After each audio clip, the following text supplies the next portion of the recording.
12 janvier 2010, un séisme terrasse Haïti faisant plus de 250 000 morts, environ 300 000 blessés et 1 300 000 sans-abri.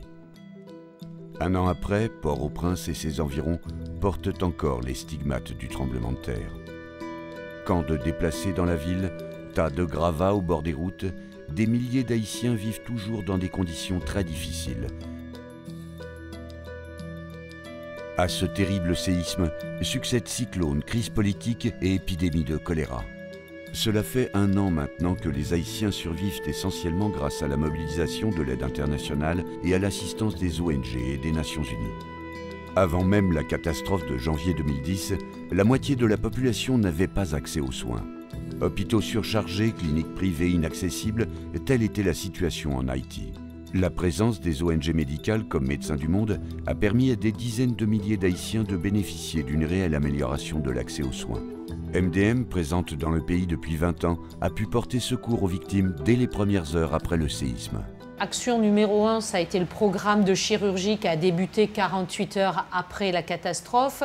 Mais très vite après, ça a été des cliniques mobiles, c'est-à-dire des médecins, des infirmiers, de sages-femmes qui sont partis avec des sacs à dos dans les quartiers, soigner les gens. Et après, au fur et à mesure, on s'est dit qu'il fallait un tout petit peu se stabiliser pour pouvoir continuer à voir les gens. Et donc là, on s'est mis à monter des cliniques fixes dans les quartiers pour que les gens puissent venir et aient un point d'ancrage. Clinique fixe ou mobile, centre de traitement du choléra, Médecins du Monde a mis sur pied une trentaine de structures de santé à Port-au-Prince, à Petit et Grand Goâve, ainsi que dans le département de la Grande-Anse. MDM effectue plus de 2000 consultations par jour, toutes gratuites, et avec l'épidémie de choléra qui se propage, ce chiffre ne cesse d'augmenter. C'est grâce aux médecins, aux infirmières, aux psychologues, aux animateurs, aux sages-femmes que ce travail est rendu possible. Sur les 1268 personnes de Médecins du Monde travaillant en Haïti, 1200 d'entre elles sont haïtiennes. Comment renforcer un système de santé local? C'est d'arriver, à mon sens à moi, c'est d'arriver peu d'expats, avec un peu d'expertise, avec un peu d'argent ou beaucoup d'argent, et d'embaucher le maximum de locaux, de nationaux ici, les former, transférer des connaissances. Et puis si on avait à se retirer, la connaissance, les moyens restent là. La réussite d'un projet pour Médecins du Monde, c'est quand il tourne avec du personnel national. C'est ça la réussite.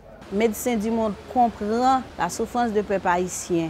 Il comprend les gens. Est-ce que les choses sont en train de changer? Les choses sont en train de changer dans des quartiers qu'on a des sites Médecins du Monde et dans d'autres quartiers qu'on a les autres organisations qui font le même travail que Médecins du Monde. Mais dans le pays en général, il y a beaucoup d'autres endroits qu'on n'a pas encore arrivé à toucher. Il y a beaucoup de choses qui restent à faire. Un an après le séisme, les acteurs humanitaires poursuivent toujours le secours d'urgence. La reconstruction tant attendue tarde à venir. Pourquoi? C'est la question que l'on entend partout en Haïti. À défaut d'une réponse, les Haïtiens gardent patience. Mais pour combien de temps encore? Et quand on parle de reconstruction, on parle de responsabilité qui incombe d'abord à l'État haïtien, mais aussi aux États de la communauté internationale. Demain, tout dépendra de la mobilisation des États, parce que le risque est réel. Après le séisme, ce tremblement de terre, d'avoir un second séisme, celui-ci économique et social, donc politique, parce que les promesses faites à New York, qui sont de la hauteur de 10 milliards de dollars, ne seront peut-être pas tenues. Et si les équipes haïtiennes et internationales d'urgence ont permis un temps de faire face aux besoins vitaux, les États restent, eux, bien loin du compte en matière de reconstruction. Seuls quelques centaines de millions ont été donnés.